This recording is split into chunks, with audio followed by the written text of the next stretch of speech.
कहानी की शुरुआत होती है एक फाइट क्लब को दिखाते हुए, जहां हमारा मेन हीरो रैम्बो बड़े ही दाकड़ अंदाज में फाइट करने के लिए अपने ओपोनेंट के सामने आता है और ऑडियंस जोर शोर से रैम्बो नाम पुकार कर उसकी हिम्मत बढ़ाती है। पोजीशन लेने के बाद दोनों फाइटर्स का मुकाबला शुरू होता है और ओपोनेंट रैम्बो पर भारी पड़ता नजर आता है, जिससे रैम्बो की आंखों में भी खून उतर आता है और ये ओपोनेंट पर ताबड़तोड़ हमला कर उसे हरा देता है। इसके बाद सीन शिफ्ट होता है कर्नल सैम पर, जो अमेरिकन एम्बेसी से अपने 2 ऑफिसर्स को लेकर शहर की मार्केट में आ जाता है और रैम्बो की प्रिंटेड फोटो दिखाकर सबसे उसकी लोकेशन के बारे में पूछताछ करने लगता है। सैम और उसके साथी जगह जगह जाकर रैम्बो के बारे में जानकारी हासिल करने की कोशिश करते हैं, पर कोई फायदा नहीं होता। तभी एक शख्स सैम को बताता है कि ये लड़का तो इस वक्त फाइटिंग क्लब में होगा, क्योंकि अक्सर वो इस तरह के प्रोग्राम्स में शामिल होता रहता है और लोग उसे खूब सपोर्ट भी करते हैं। इतना जानने के बाद सैम ऑफिसर्स को लेकर फाइट क्लब की तरफ रैम्बो की तलाश में निकल पड़ता है और आखिरकार इन्हें रैम्बो नजर भी आ जाता है। ये लोग उसे बुलाने की कोशिश करते हैं, पर शोर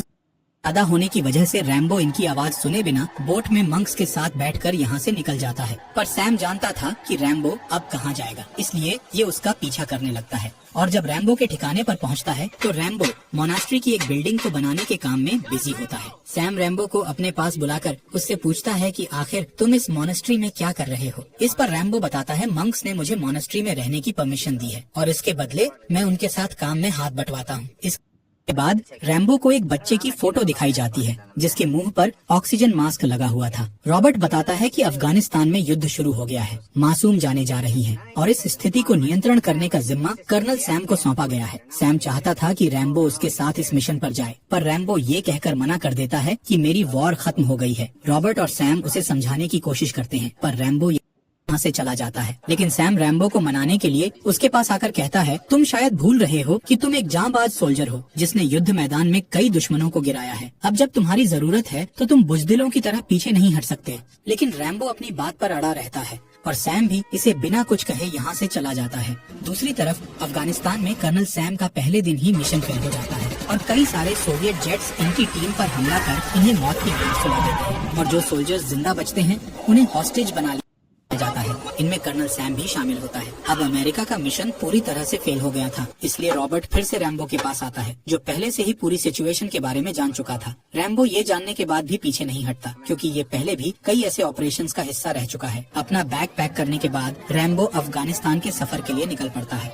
और कुछ समय बाद अफगानिस्तान की संकरी गलियों में पहुँच जाता है, जहाँ चप्पे चप्पे पर हाथ में हथियार लिए लोग पहरा दे रहे थे। इस भीड़ भाड़ को पार करते हुए रैम्बो एक वेपन्स की दुकान पर जाता है और दुकानदार से कहता है कि मुझे मूसा से मिलना है। मूसा का नाम सुन ये दुकानदार रैम्बो का नाम पूछता है और फिर मूसा को बाहर बुलाता है और फिर पहली बार मूसा और रैम्बो की मुलाकात होती है। मूसा उससे पूछता है कि क्या तुम जानते हो अमेरिकी कर्नल को कहाँ रखा गया है। इस पर रैम्बो पूरी लोकेशन के बारे में बताता है और मूसा उसे कुछ बॉम्ब्स और ब्लू लाइट्स दिखाता है, जिनकी मदद से रैम्बो दुश्मन को शिकस्त दे सकता था। रैम्बो किसी तरह कर्नल सैम तक पहुंचना चाहता था, जो कि एक टफेस्ट टास्क था। इसलिए मूसा उससे पूछता है, तुम वहाँ कितने लोगों के साथ जाओगे। जिस रैम्बो बड़े निडर होकर कहता है, मुझे किसी के साथ की जरूरत नहीं, मैं अकेला जाऊंगा। लेकिन मूसा खतरे को देखते हुए रैम्बो को अकेले वहां ले जाने से साफ इनकार कर देता है, क्योंकि उसे भरोसा नहीं था कि रैम्बो अकेले ही दुश्मनों का मुकाबला कर सकता है। इसीलिए ये उसका मजाक बनाते हुए कहता है, एक बार फिर सोच लो। लेकिन रैम्बो अकेले जाने की जिद पर डटा रहता है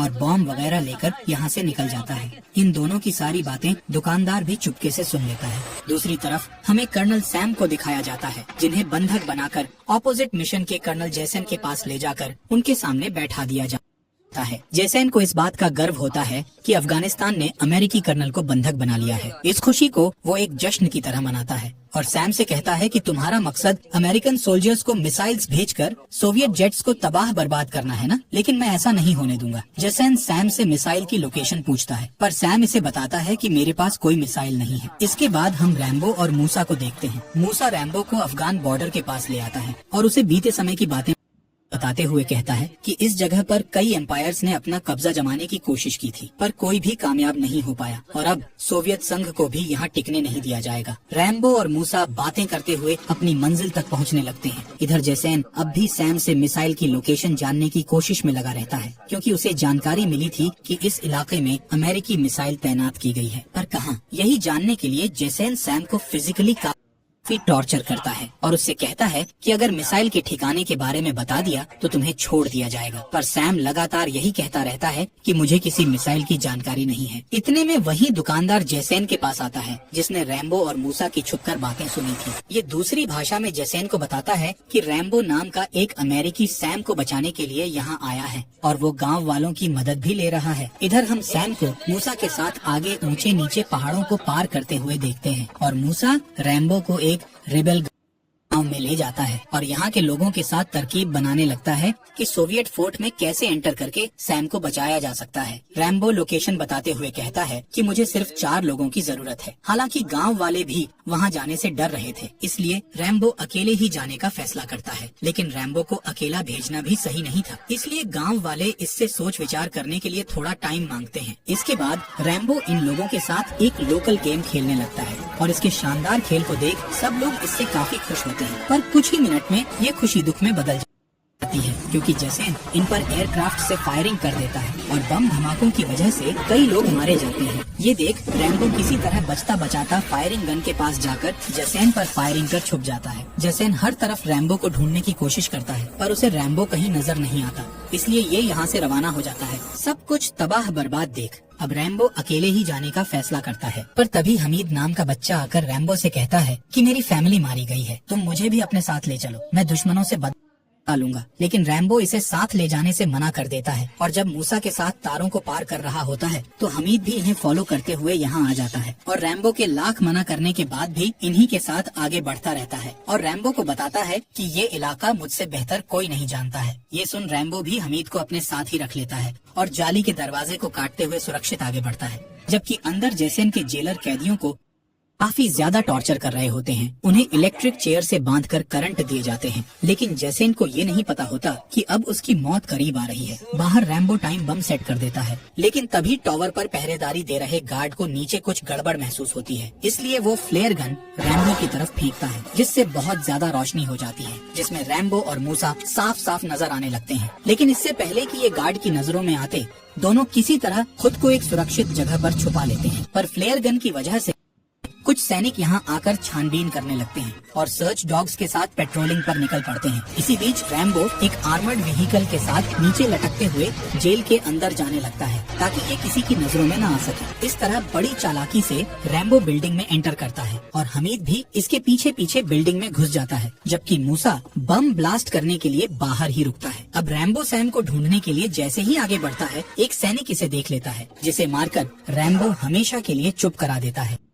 जेल में बंद 2 महिलाएं रैम्बो को आगे का रास्ता बताती हैं और जब रैम्बो कमरे में झांक कर देखता है तो अंदर कर्नल सैम मौजूद होता है। रैम्बो लॉक खोलने की कोशिश कर ही रहा होता है कि इतने में एक सैनिक आकर उस पर बंदूक तान देता है। खुद को और हमीद को बचाने के लिए रैम्बो दूर से ही चाकू फेंक कर उसे मौत के घाट उतार देता है। इसके बाद से तो कई सारे सैनिक आकर रैम्बो और हमीद पर फायरिंग करना शुरू कर देते हैं और रैम्बो भी शूट करते हुए ऊपर चला जाता है और कई सैनिकों को ढेर कर देता है और फिर हमीद के साथ आगे बढ़ता रहता है। इधर बाहर मूसा सैनिकों का ध्यान भटकाने के लिए बम धमाके करना शुरू कर देता है जिस कारण कई सैनिक मारे जाते हैं, जबकि अंदर रैम्बो अब भी लड़ रहा होता है और इस हमले में रैम्बो के शरीर में एक लकड़ी का टुकड़ा घुस जाता है जिसे निकालने की रैम्बो पूरी कोशिश करता है पर कोई फायदा नहीं होता। दूसरी तरफ मूसा ने बम धमाकों से हालात को काफी खतरनाक बना दिया था। सैनिक भी मारे जा रहे थे और ये सब कर कौन रहा है ये किसी को समझ नहीं आ रहा था, इसलिए काफी सैनिक जान बचाने के लिए डेंजर जोन में चले जाते हैं। इधर रैम्बो हमीद जिसके पैर में गोली लग गई है उसे कंधे पर लेकर आगे बढ़ता है और फिर हथियार लेकर मूसा के पास जाता है। ये लोग यहाँ से निकलने ही वाले होते हैं कि तभी इन पर फायरिंग शुरू हो जाती है और मूसा बचने के लिए एक सैनिक को मारकर रैम्बो और हमीद के साथ सुरंग में चला जाता है। इस पूरी स्थिति को देखकर जेसेन एक नया प्लान बनाता है और अपने सैनिकों को सुरंग में भेज देता है और इस छोटी सी सुरंग में फायरिंग शुरू हो जाती है, जबकि रैम्बो, मूसा और हमीद जल्दी जल्दी आगे बढ़ते रहते हैं। अब रैम्बो पहले तो सैनिकों पर फायरिंग करता है और फिर सुरंग में बम ब्लास्ट कर कई सैनिकों को मौत की नींद सुला देता है जिससे सुरंग का रास्ता बंद हो जाता है और तीनों अब सैनिकों से बिना डरे आगे का सफर तय करते हैं। कुछ दूर चलने पर इनका रास्ता बंद हो जाता है क्योंकि सामने लोहे की रॉड से रास्ता बंद था, लेकिन रैम्बो बिना रुके इन जालियों को उखाड़ कर आगे बढ़ता है, जबकि बाहर मूसा के साथी घोड़ों पर सवार होकर इनकी मदद के लिए आ जाते हैं। लेकिन सैनिक जैसे ही इन्हें देखते हैं इन पर फायरिंग करना शुरू कर देते हैं। इतने में रैम्बो एक RPG उठाता है और गेट की तरफ फायर कर देता है। जिससे एक सैनिक जख्मी हो जाता है जबकि कई मारे जाते हैं। इधर जसेन एक अफसर के साथ सैम के कमरे में पहुंच जाता है और सैम को टॉर्चर करते हुए पूछता है कि आखिर तुम्हें बचाने के लिए किसने इतना खतरनाक हमला किया है, लेकिन सैम इसे कुछ नहीं बताता। रैम्बो मूसा और हमीद को लेकर एक गुफा में कुछ देर के लिए छुप जाता है और मूसा उसे फर्स्ट एड देता है। लेकिन इस जख्मी हालत में भी रैम्बो फैसला करता है कि जो उसने शुरू किया है वो खत्म करके ही दम लेगा। ये सुन मूसा कहता है कि इतनी खतरनाक लड़ाई का सामना तुम अकेले नहीं कर पाओगे, इसलिए इसे यहीं पर खत्म कर देना बेहतर है। लेकिन रैम्बो ने तो कभी हालातों से डरकर भागना सीखा ही नहीं था, इसलिए ये वापस जाने लगता है। हालांकि हमीद भी उसके साथ जाना चाहता था, पर उसकी जख्मी हालत के चलते रैम्बो उसे मूसा के पास ही छोड़ जाता है और साथ ही नेक पीस देते हुए कहता है कि मैं जरूर वापस आऊंगा। रैम्बो जब अपने जख्म पर नजर डालता है तो अब भी उसके शरीर में लकड़ी का टुकड़ा फंसा हुआ होता है जिसने एक गहरे जख्म को जन्म दे दिया था। लकड़ी का टुकड़ा बाहर नहीं निकल रहा था, इसलिए रैम्बो इसे शरीर की ओर अंदर कर देता है और जख्म पर बारूद डालकर उसे जला देता है और बहुत ही हिम्मत से उस दर्द को बर्दाश्त करता है। अगली सुबह जैसन रैम्बो को ढूंढने के लिए गुफाओं में सर्च ऑपरेशन चलाता है और खुद भी एयरक्राफ्ट के जरिए पूरे इलाके की अच्छे से जांच करता है, लेकिन उसे रैम्बो नहीं मिलता। इधर हम रैम्बो को पहाड़ पर चढ़ते हुए देखते हैं और कुछ देर में ये एक संकरे से रास्ते से बिल्डिंग के अंदर एंटर करता है जहां कर्नल सैम को बांधकर उन पर जुल्म ढाए जा रहे थे। पर तभी यहाँ रैम्बो आकर टॉर्चर करने वाले आदमी पर अटैक कर देता है और दुकानदार वहाँ से भाग निकलता है। दूसरी तरफ जब कैदियों को जेल के दरवाजे खुले दिखते हैं तो वो इस जहन्नुम से भागना शुरू कर देते हैं। इतने में जसैन भी अपने सैनिकों के साथ बिल्डिंग के पास आ जाता है, जो ये नहीं जानता था कि रैम्बो ने सैम को आजाद करा लिया है। रैम्बो सैम और कुछ कैदियों को लेकर एयरक्राफ्ट में बैठ जाता है और पायलट की कुर्सी संभाल लेता है। सैम इससे पूछता है क्या तुम्हें ये उड़ाना आता है, तो रैम्बो कोई जवाब नहीं देता और एयरक्राफ्ट उड़ान भरना शुरू कर देता है। इसके बाद सीन शिफ्ट होता है जसैन पर, जो सैम के कमरे में जैसे ही एंटर करता है तो उसे अपने आदमी की लाश मिलती है जबकि सैम गायब था। जल्दी से जसैन बाहर आता है और देखता है कि एयरक्राफ्ट जाने की कोशिश कर रहा है। जसैन इसे रोकने के लिए इस पर फायरिंग करता है और एक गोली कैदी को लग जाती है और वो नीचे गिरते गिरते लैंडिंग स्किड से लटक जाता है, पर पकड़ कमजोर होने के चलते नीचे गिरकर मारा जाता है। सैनिक अब एयरक्राफ्ट पर ताबड़तोड़ फायरिंग करते हैं और एयरक्राफ्ट से भी फायरिंग होती है और रैम्बो इलाके से बाहर निकलने की कोशिश करता है, पर अफसोस इंजन काम करना बंद कर देते हैं, जिस वजह से रैम्बो यही एयरक्राफ्ट को लैंड कर देता है और सुरक्षित सबको बाहर निकालता है। कैदियों को अपना रास्ता खुद चुनने का कहकर रैम्बो सैम को लेकर यहाँ से भागने लगता है, लेकिन जैसन कई एयरक्राफ्ट की मदद से सैम को ढूंढने में लग जाता है, पर किस्मत से सैम को एक सुरंग का रास्ता नजर आता है जिसके अंदर दोनों कूद जाते हैं। पर अंदर जाने से पहले रैम्बो एक तीर से एयरक्राफ्ट पर अटैक कर उसे आग के हवाले कर देता है। पर इस बीच जैसन रैम्बो को देख लेता है और इस एरिया में बम गिराना शुरू कर देता है, जिससे सुरंग के अंदर भी आग बरसने लगती है और फिर सैनिक भी इन्हें पकड़ने के लिए आ जाते हैं। ये देख सैम रैम्बो को यहाँ से जाने को कहता है क्योंकि वो नहीं चाहता था कि उसकी वजह से रैम्बो की जान खतरे में पड़े, पर रैम्बो अब पीछे हटने वाला नहीं था।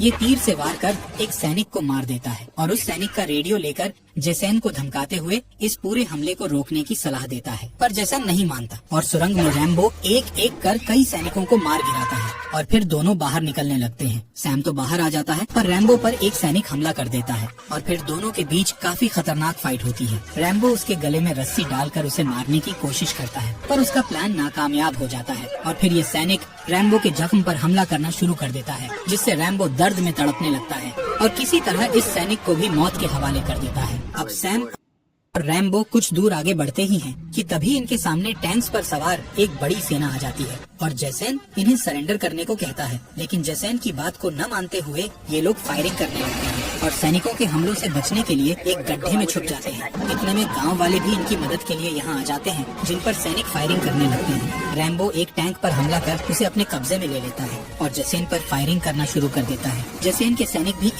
एयरक्राफ्ट से उस पर गोलियों की बौछार करते हैं और दोनों तरफ से जबरदस्त फायरिंग होती है और फिर अचानक से दोनों के व्हीकल्स एक दूसरे के सामने आकर टकरा जाते हैं। सैम को लगता है कि इस हमले में रैम्बो भी मारा गया है, पर तभी रैम्बो हीरो की तरह टैंक से बाहर निकलता है और आखिरकार रैम्बो ने दुश्मनों को खत्म कर सैम को बचा लिया था। सभी गाँव वाले रैम्बो की खूब तारीफ करते हैं और उसे यहीं रहने को कहते हैं, पर रैम्बो सैम को लेकर यहाँ से अमेरिका की तरफ निकल पड़ता है और मूवी यहीं खत्म हो जाती है।